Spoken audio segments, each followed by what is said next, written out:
Если даже в душе зима, поверь, любовь согреет, милая моя.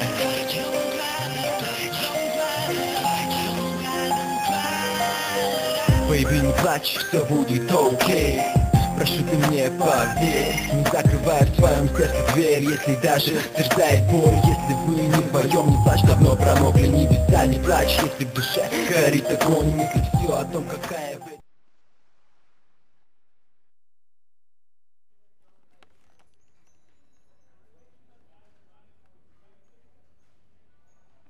How's filming going, Steve? Well, Candy is a natural. And that new girl, she's insatiable. She went through half the cast and crew before I even took a light reading. Anyway, hey, tomorrow we're going on location to shoot the boat scenes. Boat scenes? What boat scenes? The fishermen are in the throes of passion when the giant shark comes in. What'd I say about the giant shark? I said, no giant shark, all right?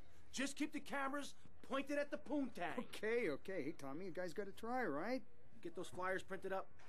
Yeah, but nobody's gonna let us distribute those things. I mean, they're just too, they're unimaginative. You don't worry about that. I've got my own ideas for distribution. Okay. Hey, Candy, in my trailer.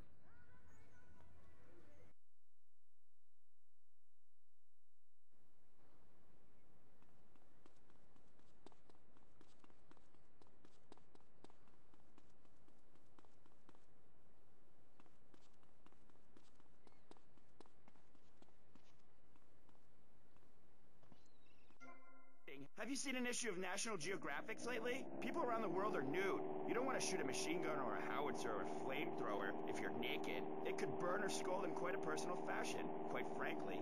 Have you been to the zoo? Animals are naked. If everyone were naked, there'd be no war. Everyone's complaining about crime and the theft of cars in the city. No one's ever stolen my car. No one's ever pickpocketed me. They've never even tried. That's because you're a degenerate loony. If the police were naked, it would set a great example to everyone. You can direct traffic and eat donuts entirely in the buff. Maurice, this kind of immoral behavior is exactly why I'm building the Pastor Richard Salvation statue. Noah had an ark, Texans had the Alamo, and I am building a highly fortified structure in my image. Simple. This 50-story statue will be able to deflect alpha, gamma, and beta radiation. The day is coming, and coming soon, where they... I mean, I saw the hippies. What a load of claptrap. What's your kid gonna do at a school with a name like Moonbeam, or Wave, or Horseradish, or whatever they call them? How can you take your kid to a Little League game when you live in a communal farm growing drugs? It's awful. And that's what my life is about. Looking down on others. Yes, I think I can see that now. Moving on. Pastor Richards, in your book, you talk about putting yourself first, and how people should not make sacrifices or help those in need. Do you want to elaborate?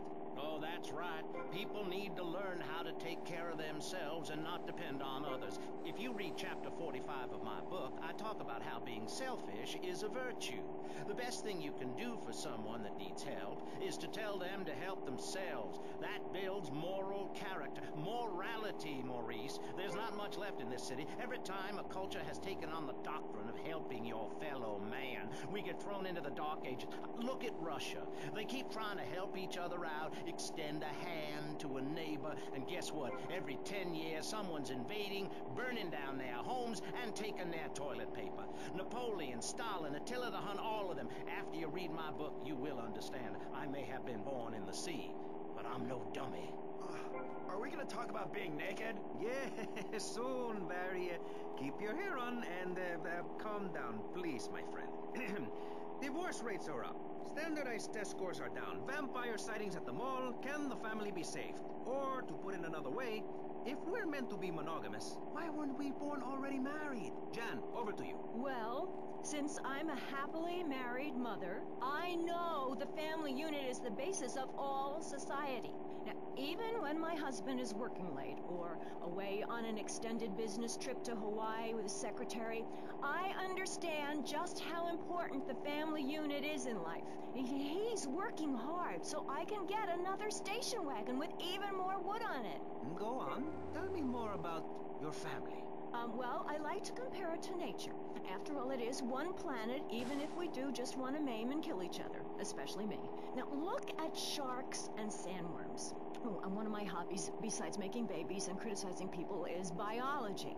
You learn so much from nature. People these days, they don't grow their own food.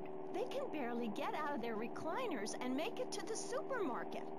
I tell you, there is nothing super about that place. Kids these days don't know how to preserve and can their own food.